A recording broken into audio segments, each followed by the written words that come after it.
La épica medieval, correspondiente a la unidad 2. En el índice hablamos de la Edad Media y la literatura medieval, el cantar del mío Cid, el argumento y la estructura, con los temas y rasgos formales. En el tercer punto, el romancero viejo. El cuarto punto es Andalucía en los romances, con los romances del rey Rodrigo y los romances noticieros o moriscos.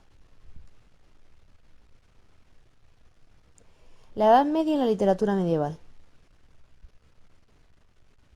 ¿Qué es la Edad Media? Es un periodo histórico que abarca desde el Imperio Romano de Occidente hasta finales del siglo XV. ¿Qué ocurre aquí?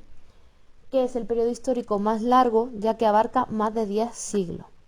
Las características principales de la Edad Media se encuentra organizada en tres grupos fundamentales: la nobleza, el clero y la plebe.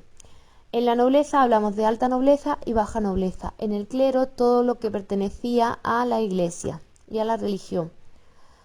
Y la plebe, por último, pues artesanos, campesinos y mendigos. También con una incipiente burguesía que se agrupaba en los núcleos urbanos. La burguesía poco a poco fue creciendo económicamente y alcanzando un estatus muy alto.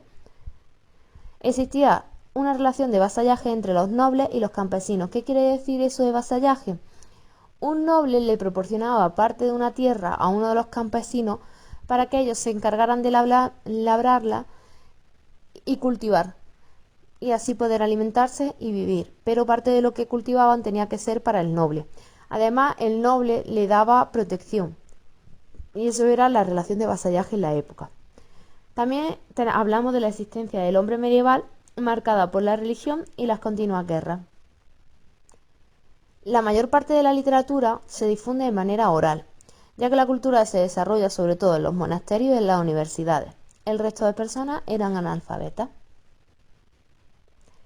Además, en la Edad Media coexiste la cultura cristiana, judía y musulmana. Estas tres culturas conviven. Y hubo una gran influencia enriquecedora pues, en toda la literatura de esta época. Pero también hay que decir que las guerras afectaron y demostraron que la convivencia entre las tres culturas no era nada fácil. El cantar del mío Cid. Para poder hablar del cantar del mío Cid en un primer momento es mejor que sepamos la definición del cantar de gesta, que se trata de una epopeya o relato épico que narra las aventuras y las desventuras de un héroe. Este héroe suele ser la representación de la cultura y las virtudes de un pueblo. ¿Esto qué quiere decir? Pues que el héroe encarna la figura del pueblo como algo positivo. Siempre van a estar escritos en verso y poseen una rima asonante. ¿Qué ocurre con estos cantares de gesta? Pues que tienen una identidad nacional, ya que representan a la nación, además de las virtudes del pueblo. Todo esto se utilizaba para reafirmar el aspecto de la identidad nacional. La métrica va a ser irregular en este caso. Lo que más predomina suelen ser los versos de 14 sílabas divididos en dos hemistiquios a través de una cesura. ¿Qué quiere decir esto? Pues si en un verso de 7 aparecería dividido las primeras 7 sílabas, que sería un hemistiquio, un espacio en blanco grande en medio, que sería la cesura, y las otras 7 sílabas separadas por ese espacio sería el segundo hemistiquio. A día de hoy, el único poema épico o cantar de gesta que se conserva de esta época es el poema del mío Cid. Se compone a finales del siglo XII por un autor culto anónimo. No se conoce quién lo escribió. Además, dato característico del cantar del mío Cid es que se concibe para ser difundido oralmente por los juglares. En argumento y estructura, en primer lugar, ¿qué es eso del cantar del mío Cid? Pues nos cuenta las peripecias del héroe castellano Rodrigo Díaz de Vivar, que también se conoce como el Cid campeador. La obra se divide en 3 cantares fundamentales y se desarrolla en 2 tramas, en las que se mezclan de manera verosímil sucesos históricos con hechos y personajes inventados. Es decir, este cantar del mío Cid nos cuenta las aventuras de Rodrigo Díaz de Vivar, pero parte de lo que aparece es ficción. ¿Cuáles son los 3 cantares? El cantar del destierro, el cantar de las bodas y el cantar de la afrenta de Corpes. El primero de ellos, ¿qué los cuenta? Resulta que Rodrigo Díaz de Vivar, o el Cid, es desterrado por Alfonso VI y se ve obligado a abandonar Castilla. Esto le supone una pérdida de la honra. ¿Qué tiene que hacer el Cid ahora? Recuperar esa honra. ¿Cómo lo hace? Demuestra la lealtad que tiene al rey luchando contra los musulmanes y ofreciendo sus victorias al rey para que éste le perdone y le permita volver a Castilla, a su tierra. En el Cantar de las Bodas, el Cid, tras haber conquistado numerosos territorios, el último que conquista es Valencia. Y con esta conquista el rey decide perdonarle y dejarle que vuelva a Castilla. Esto supone la vuelta de la honra del Cid y su familia, porque ha conseguido el perdón del monarca. Para compensarle y para ver, como premio por todo lo que ha hecho, entrega a sus hijas en matrimonio a los infantes de Carrión, porque en esa época se llevaba entregar a la hija a la gente. ¿Qué pasa? Que los infantes de Carrión pertenecían a un estrato superior al que tenía el Cid, por tanto eso le daba mucho prestigio y honra al Cid.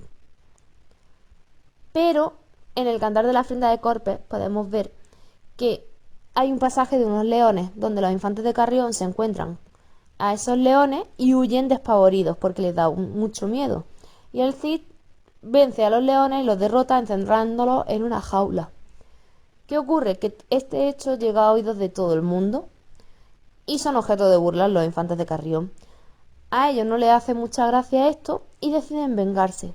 La manera en la que lo hacen es coger a las hijas del Cid, que son sus mujeres, y las golpean, las maltratan, las dejan medio desnudas y las atan al árbol, a un roble, donde en el roble de Corpes. El Cid, al enterarse de esto, pide justicia ante el rey y se convocan una justa donde los infantes pues pierden. ¿Cómo termina la obra del Cid?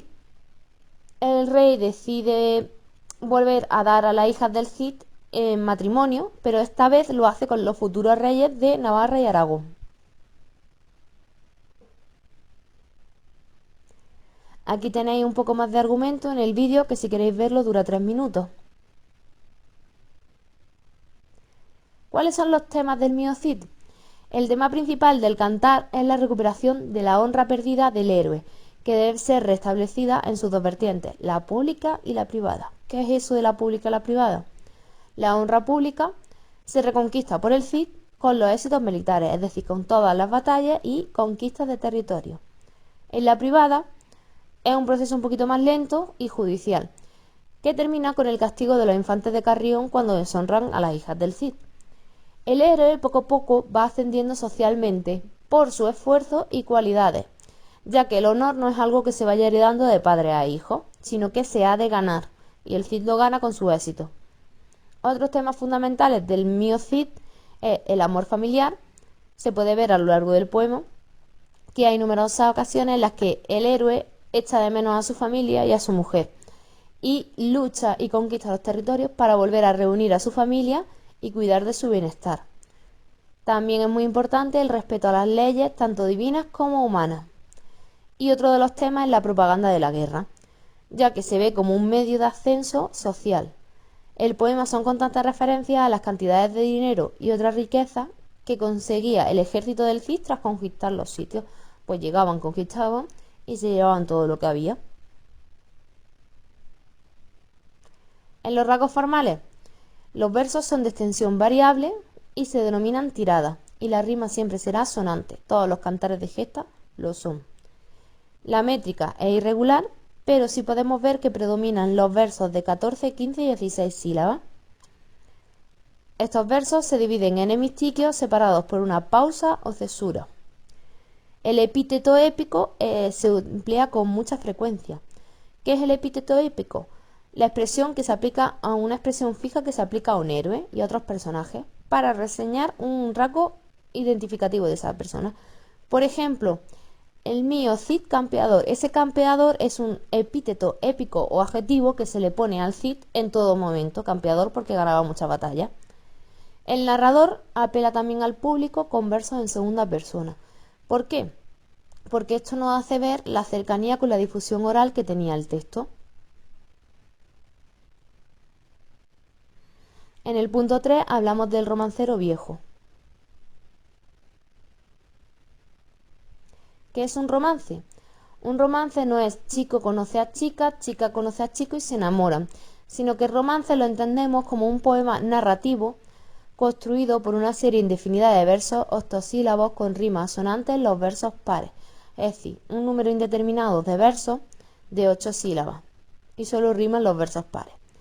El romancero viejo se denomina al conjunto de romances de autor anónimo que se transmiten oralmente por juglares. Es decir, el romancero viejo que se conocía en la época eran los romances producidos por personas anónimas y que se transmitían por estos señores los juglares.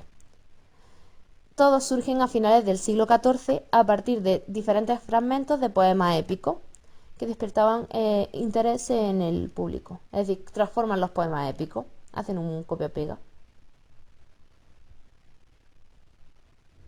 Dividimos en tres estos: literarios, noticieros y los novelescos. Los literarios están basados en crónicas y en poemas épicos y otros textos literarios anteriores. Pertenecen a los romances del rey Rodrigo, los siete infantes de Lara, del cerco de Zamora, el del Cid o romances de tema carolingio o artúrico.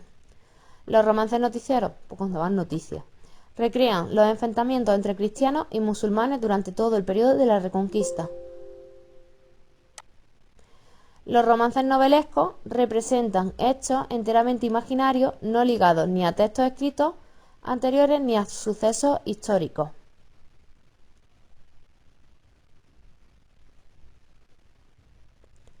Andalucía en los romances. Dos de los romances que se produjeron en la península se ambientan en Andalucía: los relacionados con el rey Rodrigo y la derrota de los visigodos, y los romances noticieros, o moriscos o fronterizos. Los primeros, los romances del rey Rodrigo. ¿Quién era este señor Rodrigo o este rey? Era el último rey visigodo que se enamoró de Florinda la Cava, que era la hija del gobernador de Ceuta, el conde don Julián. Cuando Florinda de Cava se niega a mantener relaciones con el monarca, es decir, con Rodrigo, este la viola. Y para vengar esa afrenta y esa pérdida de honor, don Julián facilita a las tropas árabes el desembarco en la península, es decir, que deja que se cuelen en la península para empezar a conquistar. Todo esto se recoge por diversas crónicas medievales y sobre él se construyen numerosos romances. Aquí en el MAS podemos ver un ejemplo del romance del rey Rodrigo.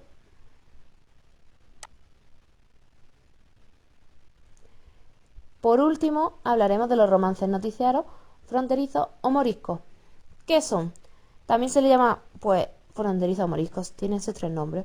Son los que narran los hechos recientes de la Reconquista, es decir, cuando los reyes católicos empezaron a reconquistar la península y a expulsar a los musulmanes. Se componen poco tiempo después de los sucesos históricos, es decir, primero pasan los sucesos históricos y luego los relatan. Eran sobre todo los conflictos de frontera, dados entre los reinos cristianos y el Al-Ándalus en los últimos siglos. Y hasta aquí la explicación de la literatura.